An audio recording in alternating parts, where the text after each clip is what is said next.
नमो तस्स भगवतो अरहतो सम्मा संबुद्दस्स।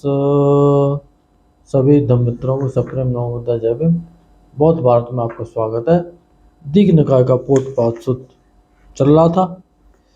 अब उसमें संज्ञा और आत्मा इस विषय पर चर्चा है। पोटपाद के साथ भगवान की जो वार्तालाप हो रही है, आइए सुनते हैं आगे क्या है।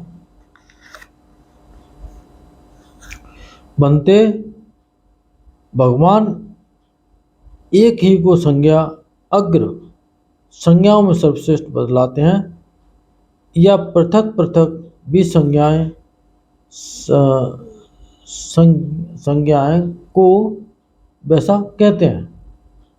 पोटपाद मैं एक ही संज्ञाग्र बतलाता हूँ और पृथक पृथक भी संज्ञाग्रों को बतलाता हूँ।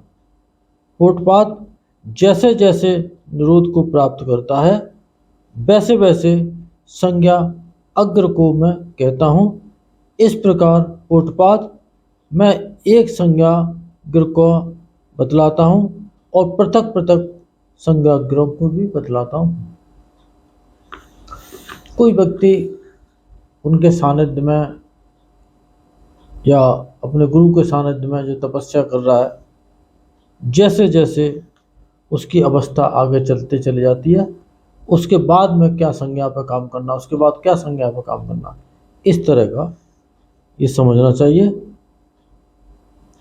बनते संज्ञा पहले उत्पन्न होती है पीछे ज्ञान, या पहले ज्ञान उत्पन्न होता है और पीछे संज्ञा, या संज्ञा ज्ञान न पूर्व और न पीछे उत्पन्न होते हैं। पोटपाद संज्ञा पहले उत्पन्न होती है पीछे ज्ञान, संज्ञा की उत्पत्ति से ही ज्ञान की उत्पत्ति होती है, क्योंकि ये चित्त और शरीर जब तक नहीं होगा तब तक ज्ञान की उत्पत्ति नहीं हो सकती। यह वह जानता है। इस कारण प्रत्यय से ही यह मेरा ज्ञान प्राप्त उत्पन्न हुआ है। पोटपाद इस कारण से यह जानना चाहिए कि संज्ञा प्रथम उत्पन्न होती है, ज्ञान पीछे। संज्ञा की उत्पत्ति से ज्ञान की उत्पत्ति होती है। संज्ञा ही बनते पुरुष की आत्मा है या संज्ञा अलग है या आत्मा अलग है। किसको पोटपाद तू आत्मा समझता है? बनते मैं आत्मा को स्थूल औदारिक रूपी चार महाभूतों वाला कौर कौर करके खाने वाला मानता हूं। तो पोटपाद तेरी आत्मा यदि स्थूल रूपी चतुर्महाभौतिक कौर कौर कर खाने वाला आहार है, तो ऐसा होने पर पोटपाद संज्ञा दूसरी ही होगी। अगर तू इसे संज्ञा मानना है तो ये संज्ञा नहीं है। आत्मा को इस तरह से एक्सप्लेन कर रहा है तो संज्ञा फिर दूसरी है, आत्मा दूसरी होगी। सो इस कारण से भी पोटपाद जानना चाहिए कि संज्ञा दूसरी होगी, आत्मा दूसरी। पोटपाद रहने दो इसे, आत्मा स्थूल है,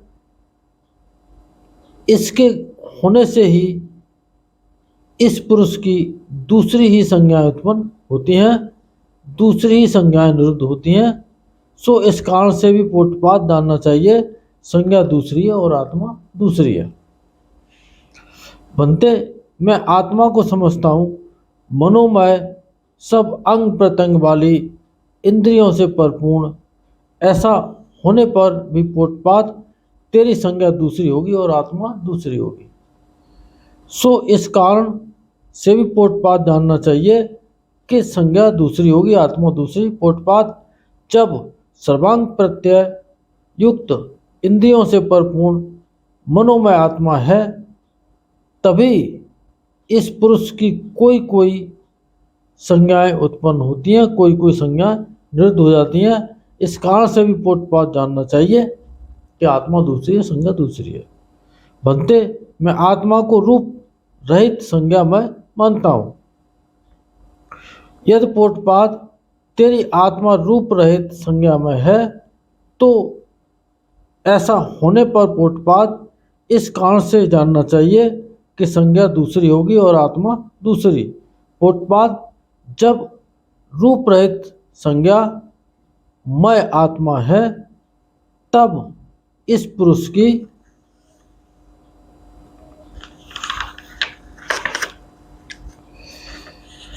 बनते क्या मैं जान सकता हूं कि संज्ञा पुरुष की आत्मा है या संज्ञा दूसरी है और आत्मा दूसरी चीज है।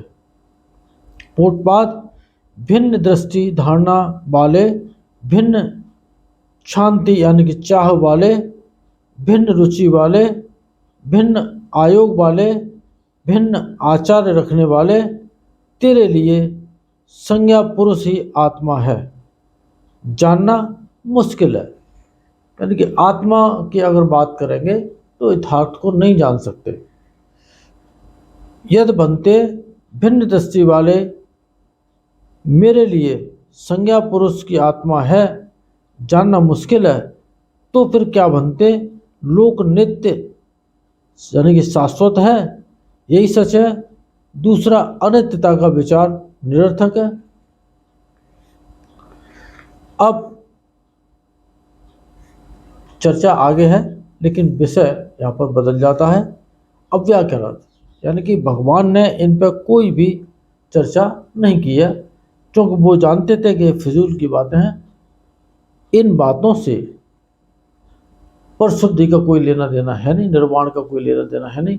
निर्वाण का रास्ता अलग है, ये भ्रांतियों का रास्ता है, ये मिथ्या दृष्टियों का रास्ता है। इसलिए भगवान ने इसको अव्याकृत किया हुआ है। अब आइए देखते हैं क्या क्या चीज़ें अव्याकृत भगवान ने कही हैं। पोटपाद लोक नित्य है, यही सच है, और दूसरा बाद निरर्थक है। इसे मैंने अव्याकृत कथन का अविषय कहा है। यानी कि कोई व्यक्ति इस तरह से कहता है कि लोक तो नित्य है, यानी कि ये धरती तो रहती है, चांद सितारे ये सब रहते हैं, बाकी लोग मर जाते हैं, और दूसरा जो बात है वो निरर्थक है। कोई कहता है जो अनित्य तो वो बेकार की बात है। इसे अव्याकृत कथन कहा है, यानी कि इस पर चर्चा नहीं करेंगे। क्या बनते लोक अशाश्वत है यानी कि अनित्य है, यही सच है, और सब बात निरर्थक है। पोटपाद इसे भी मैंने अव्याकृत कहा है, कोई चर्चा नहीं की है मैंने इस पर। क्या बनते लोक अंतवान है यानी कि ये संसार कभी खत्म भी होगा। पोटपाद इसे भी मैंने अव्याकृत कहा है। क्या बनते लोक अनंत है। पोटपाद इसे भी मैंने अव्याकृत कहा है। वही जीव है और वही शरीर, इसे भी अव्याकृत कहा है। जीव दूसरा शरीर दूसरा, ये भी अव्याकृत कहा है। मरने के बाद तथागत फिर पैदा होता है, यह भी अव्याकृत कहा है। मरने के बाद फिर तथागत नहीं होते, अव्याकृत है। होते हैं और नहीं भी होते, इसे भी अव्याकृत कहा है। मरने के बाद तथागत न होते हैं न नहीं होते हैं, इसे भी अव्याकृत कहा है। किस लिए बनते भगवान ने इसे अव्याकृत कहा है, इस पर चर्चा क्यों नहीं किया। पोटपाद न यह अर्थयुक्त सप्रयोजन है, न धर्मयुक्त, न आदि ब्रह्मचर्य के उपयुक्त, न निर्वेद के लिए है, न विराग के लिए है, न निरोध यानी कि क्लेश के उपशमन के लिए है, न शांति के लिए है, न अविज्ञा के लिए है, न संबोधि यानी कि परम ज्ञान के लिए है, न निर्वाण के साक्षात्कार करने के लिए है। इसीलिए मैंने इसे अव्याकृत कहा है। इससे हमारा कोई लेना देना ही नहीं है, क्योंकि रास्ता जो बताया है उस रास्ते में इन बातों का कोई महत्व है नहीं। इसीलिए भगवान ने इस पर कोई चर्चा नहीं किया, जो फिजूल की बातें हैं। बनते भगवान क्या क्या व्याकृत किया है। पोटपाद यह दुख है, इसे मैंने व्याकृत कहा है। इस पर बहुत बड़ी चर्चा करी गई है। यह दुख का हेतु है, यानी कि दुख का कोई कारण भी होता है। इस पर बड़ी चर्चा मैंने व्याकृत किया है। यह दुख निरोध है, यह दुख निरोध गामिनी प्रतिपदा है। इन सबको मैंने व्याकृत किया है। बनते भगवान ने इसे क्यों व्याकृत किया है? पोटपाद यह सार्थक धर्मोपयोगी आदि ब्रह्मचर्य उपयोगी, यह निर्वेद के लिए, विराग के लिए, निरोध के लिए, उपशम के लिए, अविज्ञा के लिए, संबोधि के लिए, निर्वाण के लिए, इसीलिए मैंने इसे व्याकृत किया है। यह ऐसा ही है भगवान, यह ऐसा ही है सुगत। अब भंते भगवान जिसका काल समझते हैं वो करें। तब भगवान आसन से उठ करके चल दिए। तब परिव्राजकों ने जहाँ भगवान के जाने के थोड़ी देर बाद पोटपाद परिव्राजक को चारों ओर से बाग बाणों द्वारा जर्जरित करना शुरू कर दिया, यानी उसके चेले चपाटों ने बहुत गालियां उसको सुना डाली। इस प्रकार आप पोटपाद जो श्रमण गौतम कहते हैं उसी को अनुमोदन कर रहे हैं। यह ऐसा ही है भगवान, वह ऐसा ही है सुगत, यानी कि वो उनके अंदर जय गुण हैं, ये सच्चाई है। हम तो श्रमण गौतम का कहा कोई धर्म एक सा नहीं देखते कि लोग वही शरीर है, जीव दूसरा है, दूसरा शरीर है, तथागत बनने के बाद होते हैं, नहीं होते हैं, न नहीं होते हैं, न नहीं भी होते हैं, तथागत बनने के बाद न होते हैं न नहीं होते हैं। ऐसा कहने पर पोटपाद परिव्राजक ने उन परिव्राजकों से कहा, जो अपने साथ के जो लोग थे, चेले थे उसके, मैं भी भो श्रमण गौतम का कहा कोई धर्म एक सा नहीं देखता, लोक शाश्वत है, बल्कि श्रमण गौतम भूत तत्व यथार्थ में स्थित हो धर्म नियामक प्रतिपद मार्ग ज्ञान को कहते हैं। तो फिर मेरे जैसा जानकार श्रमण गौतम के सुभाषित को सुभाषित के तौर पर कैसे अनुमोदन नहीं करेगा। तब 2-3 दिन के बीतने पर चित्त हस्ती सारपुत्र और पोटपाद परिव्राजक जहाँ भगवान थे वहाँ गए। जाकर चित्त हस्ती सारपुत्र भगवान को अभिवादन कर एक ओर बैठ गया। पोटपाद परिव्राजक भी भगवान के साथ संबोधन कर एक ओर बैठ गया। एक ओर बैठे पोटपाद परिव्राजक ने भगवान से कहा, उस समय बनते भगवान के चले जाने के थोड़ी देर बाद परिव्राजक को मुझे चारों ओर से और गालियां सुनाने लगे। इसी प्रकार आप पोटपाद मेरे जैसा जानकार सुभाषित को कैसे अनुमोदन नहीं करेगा। ये उन अपने शिष्यों को बताया और ये बात भगवान को भी उन्होंने जाकर के बता दी।